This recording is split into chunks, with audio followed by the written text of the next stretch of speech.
የቼስ ባንክ ካላችሁ ቶሎ ብላችሁ ወደ ባንካችሁ ውስጥ ገብታችሁ እንደዚህ አይነት ኦፈር ቼክ ማድረግ እንዳትረሱ። ምክንያቱም አሁን ላይ የቼስ ሳፋሪ ፕሪፈርድ ካርድ ማለትም ይሄ ካርድ እዚህ ጋር የምታዩት ፐብሊክ ላይ ያለው 75000 ፖይንት ብቻ ነው ማለት ነው አፕላይ አድርጋችሁ ቦነሱን ስታገኙት። ነገር ግን ታርጌትድ ኦፈር ስኖራችሁ ደግሞ ባንካችሁ ውስጥ ማለት ነው እንደዚህ አይነት ኦፈር ደርድሮ ይሰጣችኋል። እንግዲህ የቼስ ሳፋሪ ፕሪፈርድ ማለት ይሄኛው ነው 125,000 ፖይንት ነው የምሰጣችሁ which is the biggest sign up bonus ever ማለት ነው። ከዚህ በፊት እንደዚህ አይነት ሳይን አፕ ቦነስ ኖሮ ማያውቅም። ሶ ቶሎ ብላችሁ ወደ ቼስ አካውንታችሁ ገብታችሁ እንደዚህ አይነት ኦፈር ቼክ አድርጉ። ካገኛችሁ እንግዲህ እንደዚህ አይነት ካለ ሜክ ሹር ቼስ ሳፋሪ ፕሪፈርድ የሚለው ካለ ቶሎ ብላችሁ ኦፈሩን አክሴፕት አድርጉ። ምክንያቱም ኦልሬዲ ዩ አር ፕሪ አፕሩቭድ ነው የሚለው። ሶ ከዚህ በፊት ኦልሬዲ አፕሩቭድ ስለሆናችሁ ተርሙን ብቻ አክሴፕት ማድረግ ነው የሚጠበቅባችሁ።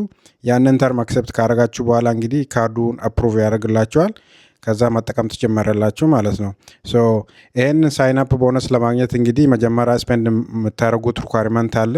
ያ ሪኳርመንት ከደረሳችሁበት በኋላ ያንን ሳይን አፕ ቦነስ ይሰጣችኋል which is the biggest ሳይን አፕ ቦነስ ነው ይሄ። ሶ ሜክ ሹር ይሄ ካርድ $95 አኑዋል ፊ አለው which is ከሱ የምታገኙት ቤኔፊቶች ግን የማአት ቤኔፊቶች ነው። ለምሳሌ የሆቴል ክሬዲት ብሎ $100 ይሰጣቸዋል። የአፕል ቲቪ ሰብስክሪፕሽን ይሰጣቸዋል which is ወደ $156 ምናምን የሚሆን ማለት ነው። እና ቲኤስኤ ፕሪቼክ ወይም ደግሞ ግሎቦ ኢንቸሪ የሚባል አለ እሱም 120 ወርዝ የሚያደርግ ማለት ነው። እና የመሳሰሉት ነገሮችን አድ ያደርግላቸዋል ማለት ነው። ሶ እንደዚህ አይነት ኦፈር ካገኛችሁ ቶሎ ብላችሁ አክሴፕት አድርጉ ኢሚዲየትሊ። ስለ ክሬዲት ካርድ ፖይንት ቲፕስ ኤንድ ትሪክስ ማወቅ ከፈለጋችሁ ፎሎ ሼር አድርጉ።